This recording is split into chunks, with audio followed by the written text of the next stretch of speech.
Hey, White Sox fans, Brett Ballantini here with you once again, hosting a Sox Pop on the Farm podcast devoted to our minor league system. We are in Birmingham, and the exciting thing is we finally arrived at the day. The Birmingham Barons are going to get to host Montgomery at Rickwood Field, which is an extraordinary honor. I am here with the man, my best friend in Birmingham, Alabama. It is Jonathan Nelson, president and GM of the Birmingham Barons. Jonathan, it's an exciting day here today. Probably a lot of work being fulfilled or seen play out. So I guess let's talk a little bit just about what the honor is to be able to, to host a game at sort of a slightly revamped Rickwood Field, the oldest in a field that is old as Comiskey Park was. It's sort of extraordinary to be able to play there, and you and your team are getting the honor of playing there here later today. Yeah, I mean it's working the we started turning back the clock with Rickwood Field and doing a Rickwood Classic back in 1996, and I'm always more of to put it in, I guess, baseball card terms, either you're modern or you're vintage, and I've always been more of a vintage baseball card guy and a vintage baseball fan, and so it's always been a labor of love, and to be able to turn back the clock, and we've always known that our game at Rickwood, where we turn back the clock and celebrate a different team, a different era, different players of Barons history, was always very special. I mean, it was always common to meet people that would fly into Birmingham, believe it or not, from all across the country, whether it be the Carolinas or Minnesota or California, just for the day when we were doing the Rickwood Classic back in the day. And the last time we hosted one was 2019. So we've always known that it's a very special event, and it's really been, mostly folks know about it in Birmingham and in the Southeast, but at the same time, to be on a national stage and to be able to even more so shed the national spotlight of America's pastime on Birmingham, and honor the Negro League legends and the Birmingham Black Barons and all the great men and women of that era. That made so many contributions, not only to the game of baseball or Birmingham, but certainly to America and overall. So it's something very special for our organization. And like you said, I mean, it's, to say the very least, there's been a number of Zoom calls, meetings, in person, whatever it is, with Major League Baseball coming into town, or whether it be at the winter meetings or fall meetings. It's been a lot of work leading up to this, and certainly glad to get there, and not only to be able to honor the Negro Leagues, but it's also great for White Sox fans to see our team, their future White Sox, on TV as well. MLB Network, tune in, come on. And look, if you happen to be watching our extremely popular YouTube version of this podcast, I mean, look at Jonathan. He's not worse for wear. There are no bags under the eyes. He is just handling this with the incredible grace of a long-time team executive veteran. Because, I'm dying here. I'm getting 3 hours of sleep, but hey, no worse for the wear, Jonathan. Well, I mean, on the heels of a 6-game homestand, and this is what I've told the staff the entire time, is that don't look at that just being a 6-game homestand. Look at it really being a 10-game homestand, because the 4 days with Major League Baseball coming into town, and certainly, finishing the homestand with Father's Day, there's a lot of demands, and but it's also a lot of fun too, and it's such an honor to be part of something so special. Over the years, we've always, and even recently, obviously, Major League Baseball, equaling the playing field when it came to statistics and Negro League players, is that the Black Barons, the living Negro League legends here in Birmingham, have always played a significant part of our modern day history. And we've always included them each season, whether it be at Regents Field or at the Hoover Met, or when we've hosted the Southern League All-Star Game back in 2009 and 2018 as well. And people here in Birmingham. Now, unfortunately, in recent years, that population has dwindled, obviously due to Father Time or what have you. But over the years, people recognize how special these individuals are, their contributions, and just that always just say thank you and just love them being a part of the overall, mystique of whether it be, again, the Hoover Met, the events we've had, Rickwood Classic, or Regents Field. And even though I think it seems certainly to more of an outsider that the Negro Leagues aspect and the Black Barons aspect, plays more into Rickwood Field. I mean, the the field was built for the Birmingham Barons to play. You are now the caretakers, not just because you're the team playing in Birmingham, although obviously that coincidence is there. But I mean, you are the sort of the caretakers of this field, of this legacy. And of course, you've already alluded to it some in talking already. But I mean, that is not something to be taken lightly, because it really speaks not just to, it speaks to the heritage of baseball in Birmingham, which is extremely deep and rich. So that's, that is a responsibility. Again, you're wearing it very well, but I mean, that's no small pressure to bear, because this is extremely significant baseball history. It is, and the coolness of the sport of baseball, obviously, as we know, is the history and the reverence for it and the appreciation for it, whether it be statistics, teams, ballparks, or just overall experiences. And the charm of Rickwood Field is one that is just off the charts. The architect who designed Rickwood Field and opened, like you said, in August 1910. Is the same architect who designed Forbes Field in Pittsburgh. And there's a lot of similarities between Rickwood Field and Forbes Field. Now, when we designed Regions Field, the architects HKS out of Dallas, they designed the seating bowl of Regions Field patterned after Rickwood Field, wow. which that's right. is super cool to incorporate that historical Barons architecture into our modern day ballpark. And with Rickwood Field, it's really, it's a who's who played there, and it might even be a matter of who didn't play there, because back in the day you had teams playing spring training games in Florida en route, playing barnstorming games all across America en route to their major league city to open the season. And so whether it be Ted Williams, Joe DiMaggio, Babe Ruth, Jackie Robinson, Satchel Paige, obviously Willie Mays is from this area. They all played at Rickwood. And when we over the years, when we started doing the Rickwood Classic, it took us a while to come up with the perfect formula for the Rickwood Classic. In this year's game, the Rickwood game is obviously, this is a Major League Baseball production, so it's not the Rickwood Classic in the truest sense. We look forward to continuing that tradition next year in 2025. But part of that sort of formula for making it special was obviously celebrating a different era and doing all the bells and whistles when it came to that, and baseball in the purest sense, without a dizzy bat race or fireworks or modern music. But I think part of the charm of what that game was being able to have some of the more historical players or personalities visit and be part of the game itself, to interact with fans, to provide autographs, pose for pictures. And over the years, we've had some of the all-time greats. Harmon Killebrew, Minnie Minoso visited us when he was still living in 2005, which was a dream come true on a personal level for me. To say the very least, I picked him up at the airport and brought him back to the airport. And everything was said and done, we went out for dinner as well. And some of the other folks that we've had over the years, whether it be Dale Murphy, Darryl Strawberry, Doc Gooden, Gaylord Perry, Fergie Jenkins, as a Texas Ranger, of course, not as a Chicago Cub. And the list goes on, but that's part of the charm of what people came to expect and appreciate and enjoy, not only just being able to watch baseball during the day, hand-operated scoreboard and all those things, but being able to interact with some of the folks that made maybe their childhood even more impactful by obviously having Hall of Fame careers. All right, we're going to take our break a little bit early here. We're going to come back in a minute and talk a little bit more, perhaps more broadly, on the legacy of Rickwood Field, Negro Leagues, and so forth with Jonathan Nelson. Hang with us for a minute, and I promise you we will be back.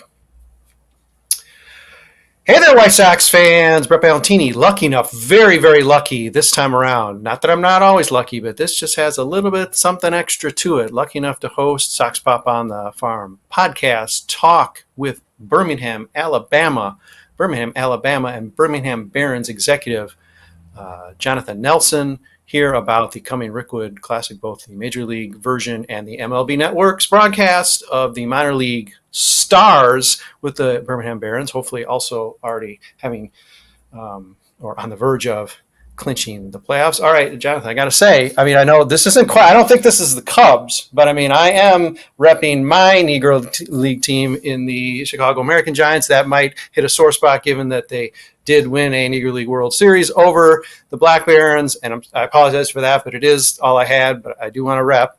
Hopefully it's not quite Cubs transgression, but love it. No, I love it. I mean, I'm a baseball history junkie when it comes down to it, and certainly I appreciate it and certainly respect the Negro Leagues as much as anybody. And what I always love too, and on a personal level, is whether you see the images of the Negro League All-Star games or whatever it was, but it was always centered there on the south side of 35th and Shields, and you see the cathedral arcs of old Comiskey Park. So to me, that was always one of the cooler points of the connectivity when it came to the White Sox and the Negro Leagues.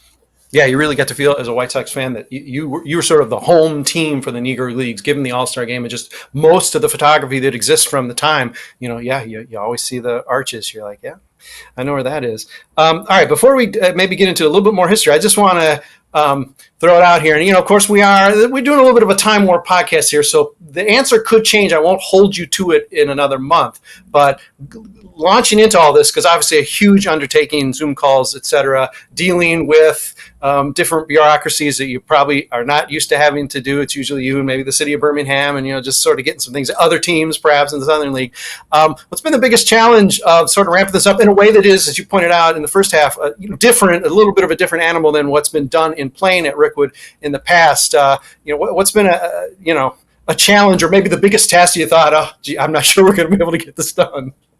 Well, when it came down to it, my original intention was to have an assistant, sort of be that point person, because obviously, our main, focus is always going to be the Barons season. Sure. And when the deeper we kept going down the road, the deeper I kept being involved. And certainly knowing the sensitivity of a quality relationship with Major League Baseball. And then when it came down to it, honestly, is that I was like, this is really fun. While there's a lot of nickels and dimes of details to hammer out, it's really fun to juggle the balls. It was reminiscent of when we've hosted the Southern League All-Star game in the past, when we would coordinate not only the game, but the luncheon and the home run derby and the celebrity softball game. We did all those things and hosting those events in 2009 and 2018. So it's really been fun. Don't get me wrong. And a lot of pressure. It's demanding. And the closer you got to the game, the frequency of answers needing, yesterday were there, as well as meetings and all those things. But that's part of what goes into such a major event like this. And my focus too is that, I want to make sure that when Major League Baseball, and not only the fans, but certainly Major League Baseball itself, when the dust settles on our game, and of course when the Giants and Cardinals play there in a couple of days, is that they're going to love their experience in Birmingham and Rickwood Field so much that they're going to say, we're coming back next year, or we're coming back in 2 years. We want this to be one of the crown jewels of their, annual portfolio of events and celebrations when it comes to the game of baseball. And we want to do everything within our power to ensure that they come back and continue this tradition that they're going to start, in 2024. So it's just an honor to be part of it. It's an honor for our organization to be represented with it, with the Black Barons, with Rickwood Field, and just being overall, part of the overall, organization of the details. So it's really been fun. And when the dust settles come next week, I'll probably enjoy a different kind of speed, but at the same time, we begin a 9-game homestand and sure. July 3rd, and the show goes on when it comes to the Barons season. And I guess we'll also be, hopefully printing some playoff tickets down the road. Yeah. Just make sure it's especially cold on Thursday. I think you'll probably do that, and you're owed that. Why shouldn't Birmingham and the Black Barons, why shouldn't that be seen as perhaps a Southern capital for a Negro League, especially given the fact that, Rickwood Field is intact. It's been revamped. I mean, all the pieces are there. Of course, we're not going to supplant Kansas City and the Monarchs and the Negro League Hall of Fame there, which is an unbelievably amazing experience. But come on, there's a lot of spots that can be cited, and some, unfortunately, are gone. Rickwood Field is still here. Hall of Famers like Mule Suttles, of course, arguably maybe the the power hitter. I mean, of course, Josh Gibson, but the power hitter in the Negro Leagues. Mule Suttles wore the uniform. Country music Hall of Famer Charlie Pride wore the uniform. But the thing that gets me, and until I did just a little research to sort of refresh myself, you have arguably the best pitcher and the best hitter ever to play baseball. Okay, that's bold. Let's not get into that debate because that's a different podcast. Willie Mays, Satchel Paige, both technically, I don't even think technically, truly, began their career as Black Barons. That's not nothing. And I mean, if you want to talk about like major signposts in the history of or the timeline of the Negro Leagues, you cannot bypass Birmingham. It is extremely significant. No, it is. And, obviously those are the cornerstones of the greatest players of all time. You're talking about Satchel Paige and Willie Mays. And, there's other great ones too. And that 1948 Black Barons team regarded as one of the greatest Negro League teams of all time, despite the fact that they lost to the Homestead Grays in the Negro League World Series. Mm-hmm. You still had Piper Davis, their manager, a great player in his own right, playing in the big leagues, was also a Harlem Globetrotter, by the way, during his days. Yeah. And then, of course, Reverend Bill Greason, who's still with us and a minister at a local church, and he pitched in the big leagues as well. You mentioned Charlie Pride. He joined us when he was still living the first time we celebrated and honored the Birmingham Black Barons at the Rickwood Classic. I believe it was 1999. And his sort of, besides being obviously an ultra iconic Hall of Fame, entertainer, he was traded from the Black Barons as part of to get a bus team. So, I don't know, and he actually sang the national anthem that day when we honored the Black Barons. So it was one of those beyond magical special days when it came to honoring and celebrating the Black Barons. And like I said, we've done it 2 or 3 times during our era with doing the Rickwood Classic. This coincides with the time, and I'm sure it's not just a coincidence that Major League Baseball chose to do what it's doing with the Rickwood Field game between the Giants and Cardinals on the 20th. A couple days earlier, going to be the Barons and the Biscuits. You sort of get to test out the field, get a win under your belt, and throw down the gauntlet and say, okay, Cardinals, Giants, follow this. It's obviously big news. It's been news for a while because, there was a sort of the early embrace of Negro League statistics. And now just recently here in the last month, Major League Baseball is, now not just acknowledging the Negro Leagues as a major league, but also, the statistics now are incorporated. They're not Major League Baseball statistics, but the Negro Leagues are major league. Josh Gibson is now the all-time leading career batting average player, for example. This is all coming together at a time where you really are sort of at the in the eye of the hurricane of all of this happening. But that timing and that acknowledgement could be better. It only lends more weight to the importance of these events and the importance of acknowledging this history. Yeah, I think it's completely appropriate. I think the most challenging part about that, and I know this has been debated on several different levels since Major League Baseball announced it, but to me, it's not controversial. It's not even debatable. And the only thing that you take a step back is that obviously the ability to have the full records is probably not accessible. I think that's safe to say, and to have you'd love to be able to have the most accurate full bank of records, but at the same time that's just not going to be something that's possible. But ultimately to give their due acknowledgement on the same playing level as major leaguers. And I heard the weird sort of stat or story that despite that Willie Mays gained 10 hits as part of his career, that his batting average dropped. So there might be some penalties along the way as well. But gaining some hits is great. Losing a little bit of a point or two on the batting average might not be. Yeah, you can't pick and choose. And for critics, and they're out there. Unfortunately, it's the world we live in. But I mean, you could say, hey, yes, it's ramshackle, and you alluded to it. Oh gosh, the record keeping wasn't even there. Wait, you're playing major league games, but you don't have record of it. Well, let's not forget that part of the reason there's even been this journey to finally get the acknowledgement that's been long deserved is this was a league and these were players outside looking in. They were excluded from what was, I guess the centerpiece, or what then Major League Baseball, right? So if you're outside looking in, you're going to have this nature where Satchel Paige is, oftentimes playing for the highest bidder or being loaned in season to other teams. It's going to lend the nature of this is going to be just a little bit more, Wild West. But, that was also the position that these players in this league, was forced to be in, because they were not allowed to compete in what is, the great, tragedy of our sport. And so, it's not something you can, as much as you want to drill down and, sorry, Willie, that your bad hair has gone down a little bit,